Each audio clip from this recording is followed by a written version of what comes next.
Okay, signs that you are an alcoholic. Okay, that title is a bit strong, but gotta reel them in. We're going to be discussing today some different signs that might occur in you or somebody that are kind of red flags and can point to a potential alcohol problem. A lot of these are probably obvious, but sometimes, we make excuses for why certain behaviors are okay. And when I was experiencing these, it probably should have been a little bit more of an alarm in my head that, this is heading in a not great direction. And I always wonder to myself if I had noticed that I was developing this type of a relationship with alcohol. If I had noticed earlier, I wonder if I could have reversed it or if I was always destined to be this way. I don't know. But also, I just want to emphasize that I don't typically use the word alcoholic, especially now that I am sober, because I kind of have the viewpoint of I quit the very substance that makes you an alcoholic. So I don't like to consider myself an alcoholic, and I also think that word is just so strong and has kind of a negative connotation. So yes, I sometimes use that in my titles for these episodes instead of saying might have a drinking problem. Just say might be an alcoholic. Sometimes it's just easier / shorter to say, but don't be, offended or taken aback by that word. It's just kind of a shorthand word to use for somebody who might have a problem with alcohol. Okay, so anywho ways, let's get into today's episode. Welcome to the Sober Scoop. This is a judgment-free zone where we talk about how to get sober and stay sober. You're not alone. I hope you feel seen. Quitting alcohol is the best decision I've ever made. Okay, so I wrote a list of 10 signs that you might have a drinking problem. And this could be you, yourself, that you're reflecting on, or somebody in your life and you're starting to notice these things and you're like, I wonder if they're developing a problem with alcohol. These might be some signs for you or somebody else. And tick, tick, tick, I experienced every single one of these, which is crazy. So I'm writing these, or I wrote these, and I'm reading these from my firsthand experience and things that should have been warning signs in my head. But I ignored them all until they were all contributing to the problem, and then it was just too far. I was too far gone, and I needed to get sober. So here we go. Number 1, hiding your drinking. Yeah, this is the biggest one that I'm just starting off with right away, because even when it starts becoming shameful is when I feel like it's really problematic, because we all know those heavy drinkers in our life. Maybe it's that guy in college who just could down a lot and wasn't afraid to crack open the Coors Light at 9 a.m. in front of everybody and just be like, I'm so hungover, and just drink it. That's not great behavior, obviously. But when you start doing it in secrecy and instead somebody's drinking that Coors Light in the bathroom because they're so shameful of their drinking, I feel like that's when it tips into a real problem and something that can go south so fast. I used to hide the cans. I talk about this a lot, but my boyfriend at the time, I wouldn't let him take out the trash. If he offered to take out the trash, I'd be like, no, it's okay. Oh, the chute's so far away, down the hall, down the stairs, whatever. I'll just take it. Or usually I would take it out before he even arrived because I didn't want him to look inside and see all the cans that were there. I mean, I hid my drinking problem so much. I had cans stuffed under the seat of my car. I had cans under my bed. I had cans in the bathroom, in the shower, that I would try to hide. And it was always so scary if someone was going to come over unannounced, because I would have stuff everywhere and I'm like, oh my God, no. It was my biggest fear that somebody would discover my drinking problem. It was my biggest secret and my biggest fear that somebody would discover me. So anyways, I think it is a pretty bad sign if you find yourself trying to hide your drinking. I mean, drinking at the root is supposed to be something that is for like celebrations and connection with others. I mean, that's what it started out as, right? I don't know the whole history, but when you're drinking and hiding it, it's just not great. Like, you want the effects of alcohol without people knowing that you consumed it. That's when it's getting into dependency, and that sneaking around is just a really awful sign. And I think that's what people notice in their friends or family's lives when these like confrontations happen. What are they called? When somebody has an intervention with a friend or family member, I think it's often because they notice that they're hiding it. So, I mean, you see like a little shooter in their purse, or a beer can under their car seat, and you're kind of like, what? Why are they having to hide that? They've gone into another level with their relationship to alcohol, where it's like, I now not only need it and drink in excess and kind of depend on it, but I don't want anybody else to know that I'm dependent on it. I'm so embarrassed and so like subconsciously aware of this problem that I don't want other people to know. So anyways, that's when it dips into a really bad territory. So that's number 1, hiding your drinking. Number 2, drinking alone in excess. I wrote in excess because normies, as they call them in AA, I think that's what they call people who don't have drinking problems, normies. Correct me if I'm wrong, but yeah, normal people who have a regular relationship with alcohol, at least in the movies and stuff, you see like a 22-year-old who just moved into her own apartment, and she's like cooking pasta by herself with a glass of wine, and then is going to watch a rom-com. Like, that's really cute. Good for you. And that's why I say in excess, because it's like, if you're somebody who's able to do that and have a glass of wine while you're cooking dinner on your own, I personally think that's totally okay. And I think it's even like kind of special. I mean, that's probably one of the aspects of my drinking that I glorify and like miss a little bit. It's just my cute nights in, where I was like dancing around and having a glass of wine with a meal by myself. And those were some cute nights, but it was a very rare occasion that they ended at one glass of wine while cooking dinner. I probably got wasted most every time that I did that. So, that couldn't be me, but if that's you or someone else, cool, so special. You're like that girl in the movie who I could never be. But yes, I put drinking alone in excess. So if you like prefer to drink by yourself, not a great sign. Not a great sign. I feel like drinking alone should be on those one-off kind of random occasions, or maybe you're having like one drink before you go on a date or something like that, to loosen up. I don't know. I don't think I ever really had a super healthy relationship with alcohol, so I don't even know what that's like, I guess. But yeah, someone might be able to have a healthy-ish relationship with alcohol and still drink alone on occasion, but it's like for certain things or on certain occasions. But if you find that you prefer to drink by yourself because you don't have to put up this front or like behave how society wants you to behave, and you can finally just live in your drinking problem without judgment, that's not a great sign. It's a bad sign, in fact. And if your cute little wine night while cooking pasta becomes a glass every single night, or 2 glasses every night, or 3 glasses every night, might be something to evaluate. People talk about on TikTok how like mommy wine culture is so normalized. Like, mommy needs a glass of wine, with all these crazy kids. But that can quickly get into a problematic territory as well. So be cautious of the drinking alone in excess. I mean, some people place the rule on themselves of, I don't keep alcohol in the house, or like, I don't drink alone at all.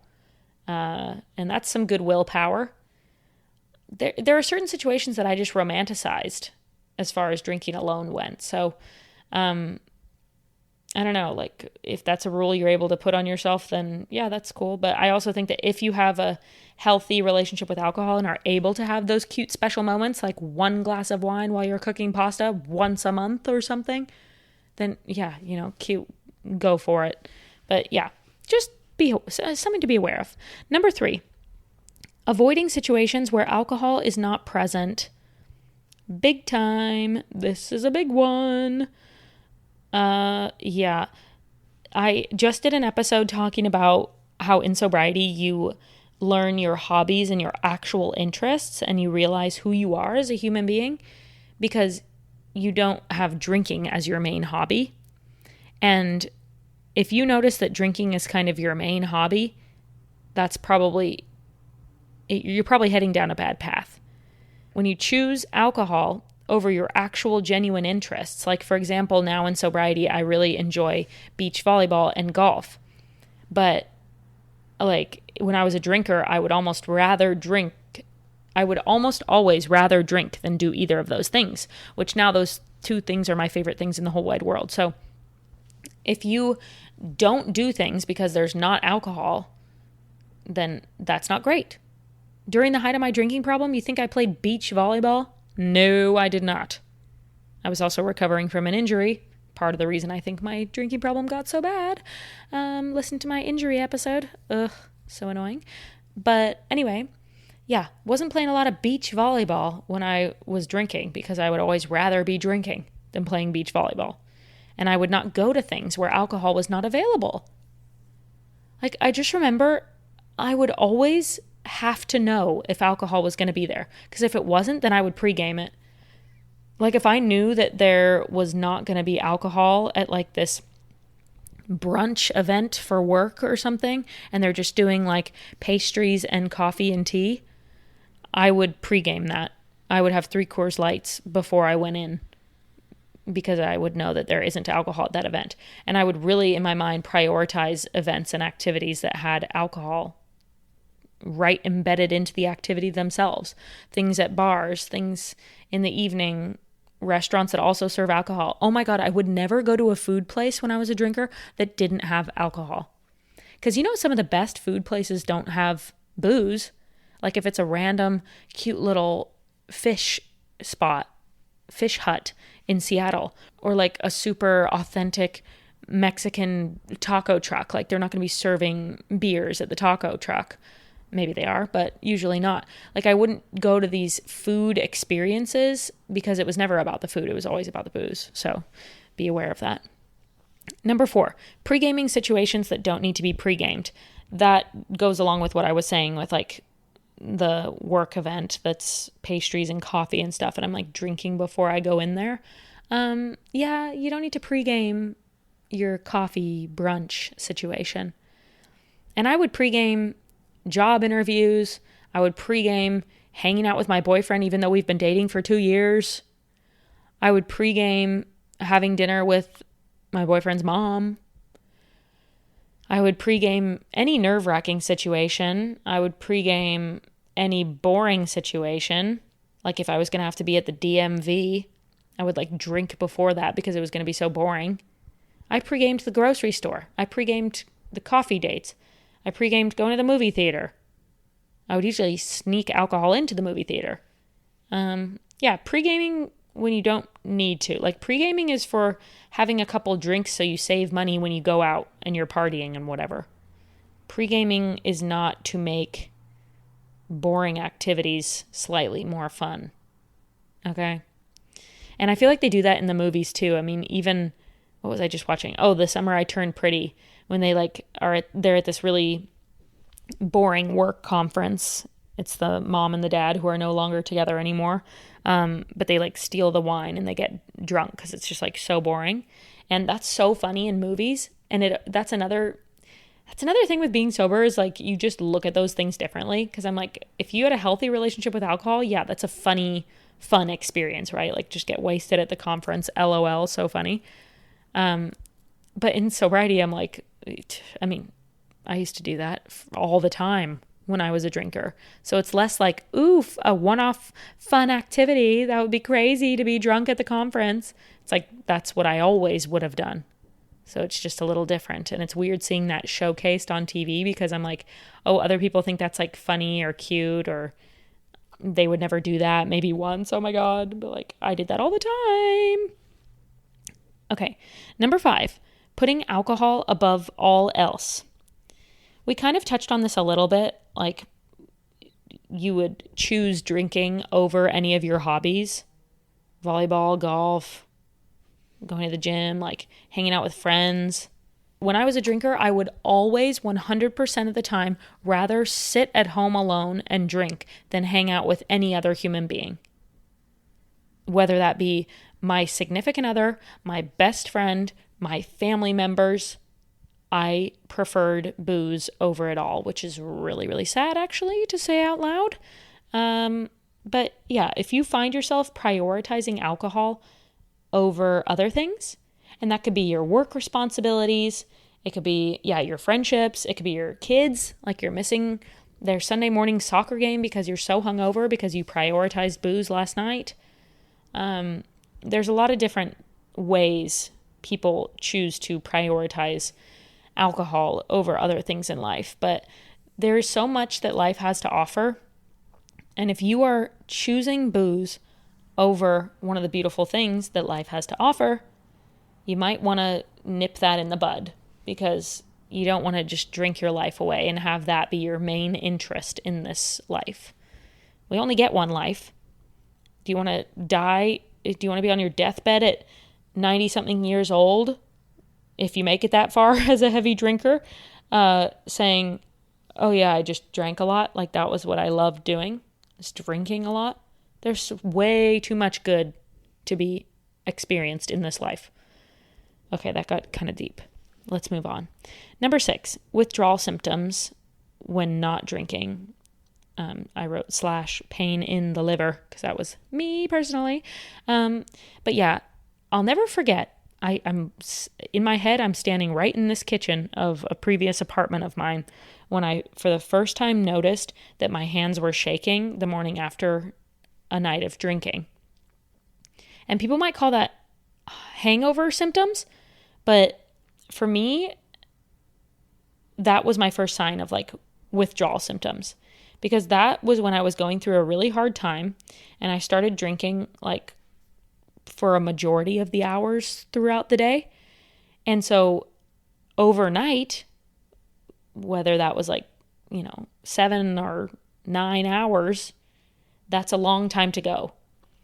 When I was drinking all throughout the day and then you don't drink for 8 hours in the middle of the night, your body's like, where's the booze? It's been a long time since I've had the booze. And so I would wake up and I would be shaking. And coffee in the morning would make me feel so ill. Water in the morning would make me feel so ill. I had to eat something before I could put any liquids in my body. And I'd have to eat like a piece of bread. But anyway, the shakes, I noticed my hand shaking like really bad. And I was like, whoa. And then of course I immediately downed a drink to make it stop because I was like freaked out. So that was a really scary moment, but that's not when the warning signs were going off in my head. I let that one slide. The time that I was really scared straight was when I started having pain in my liver. So like these physical signs are obviously a pretty good indication that you probably have a drinking problem. Your body's having a physical response to the poison that you're putting into it. I started having pain in my upper right abdomen, and one Google search will tell you that that's not a great thing. So I went down the rabbit hole reading up on all sorts of things, and I was like, boy, I need to get sober. It was probably 2 years of problematic drinking before I actually got sober. Probably 2 years from that first time I noticed the shakes from not drinking overnight to then the liver pain and finally getting sober. But yeah, physical responses to your drinking, whether that's like being violently hungover all the time, that's not a good sign. Like, take a hint. Your body's not super happy with how you're treating it. The shakes, the pain in the upper right abdomen, all that stuff. Bad signs. Probably have a bit of a drinking problem and need to reevaluate and get healthy while you still can. Number 7, feeling fearful of running out of alcohol. Oh my God, this one speaks to me so much. Like, oh my God. I would be so scared of running out of alcohol that, like, even if it was 6 p.m. and I was going to go get alcohol from like Total Wine and More, it's 6 p.m. So I'm like, I'm going to get a 12 pack. And like, chances are I don't drink 12 in the next 4 or 5 hours. But in case I do, I'm going to also get a bottle of wine. And just in case, I'm going to get one more bottle of wine. That's literally how my mind worked. So now it's 6 p.m. and I'm just grabbing some drinks for the evening.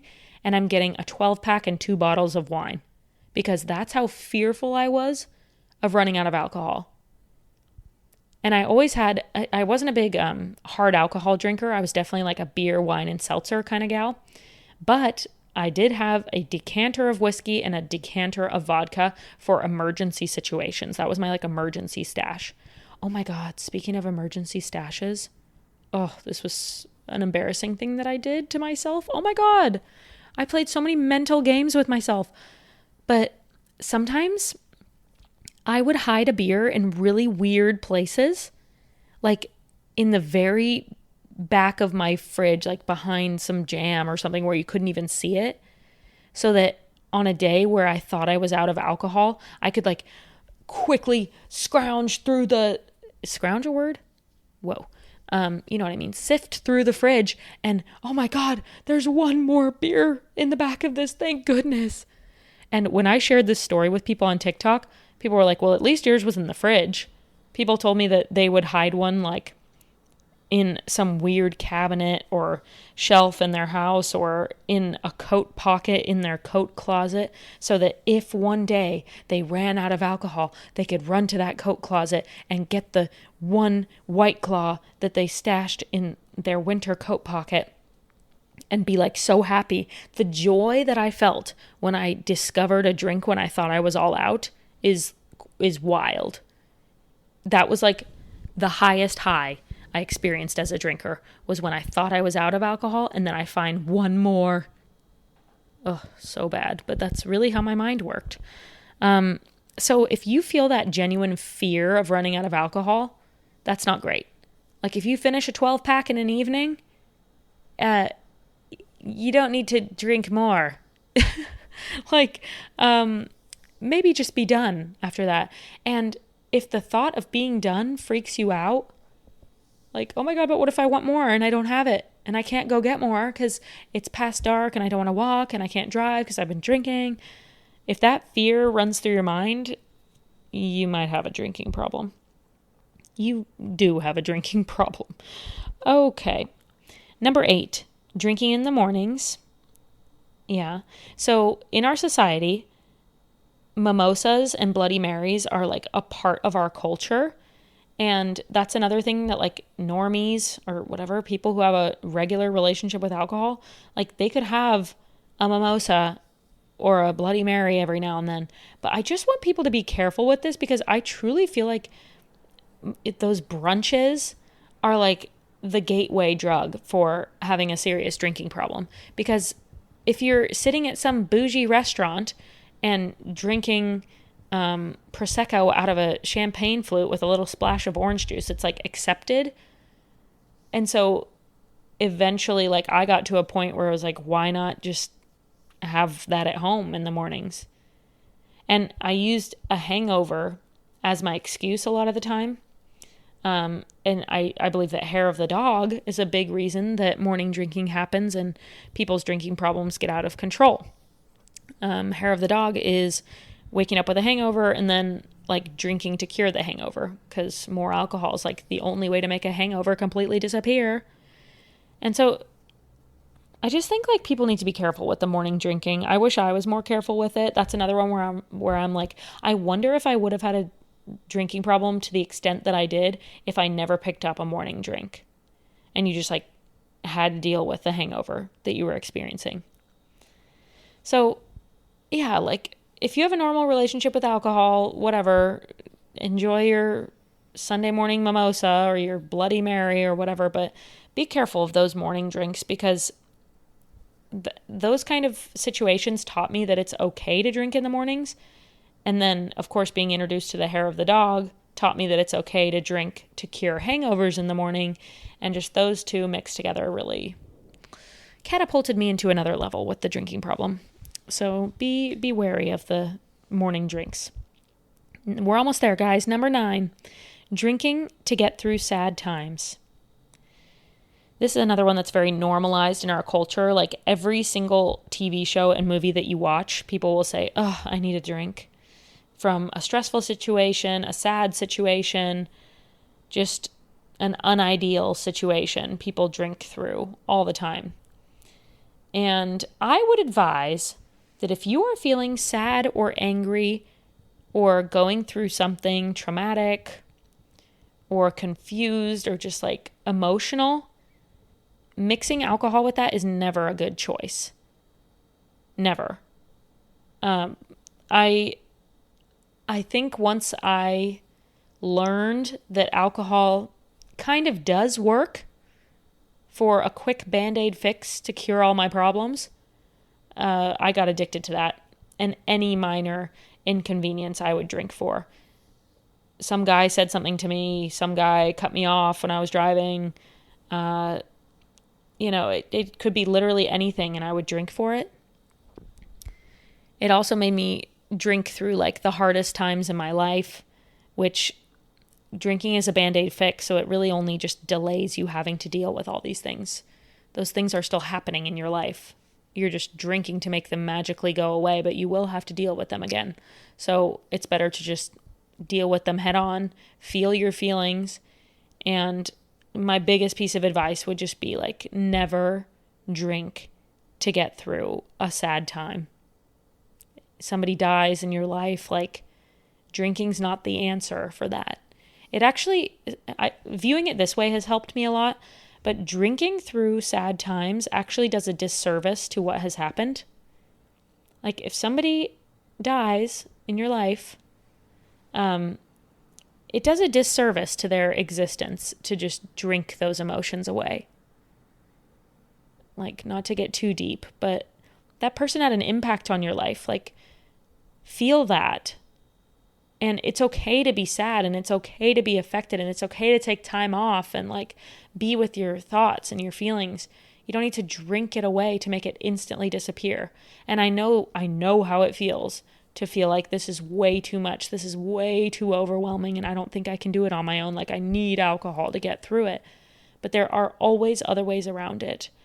And those other ways are going to be way healthier than drinking it away.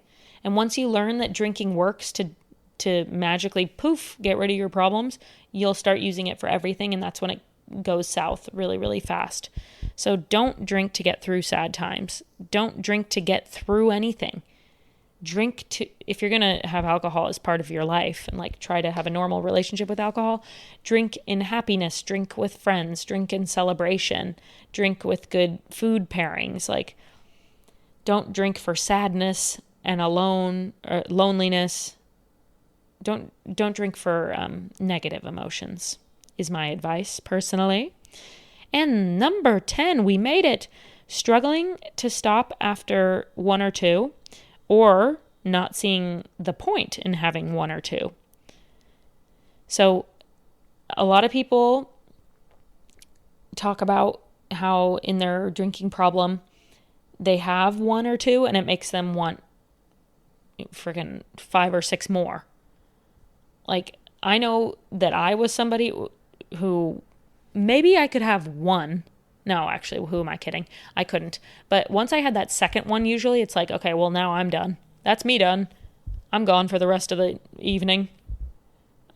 Because I would just want more and more and more and more. I would keep chasing that stronger buzz and that bigger buzz and like finding my perfect buzz. I was obsessed with finding the perfect buzz. I think that's why I like beer, wine, and seltzers, by the way, is because I never went too far. I mean, I rarely went too far. and I was able to get myself to exactly where I wanted to without being too far or not far enough. Anyway, back to the number 10.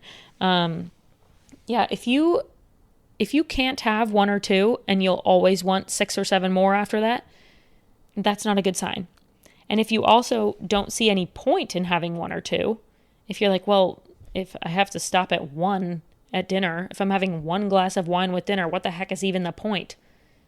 First of all, I get that mentality because I have that same one. I'm like, why would I want just 1? I'll just have 0 instead. That's my mentality. So if that's you too, you might have a drinking problem. Welcome to the club. So, thank you for tuning into this episode. I hope you enjoyed it. Interesting, if I do say so myself. And with that, I'll see you for the next one. Bye. And before you exit out of this podcast episode, if you wouldn't mind leaving a rating or review, that would be greatly appreciated. And also, I wanted to formally invite you to our Facebook group if you're not already a member. It is a private Facebook group, free to join, and it's just a sobriety support group where you can ask advice, give advice, share stories. We're just all in each other's corner on that page, so it's really, really special. I'll leave the link in the description. So please come join our community if you're a part of this podcast community. We'd love to have you over on Facebook. The group is called The Scoop Troop, if you just want to look it up, but I'll also leave the link in the description. And with that said, hope you enjoyed the episode, and I'll see you for the next one. Bye.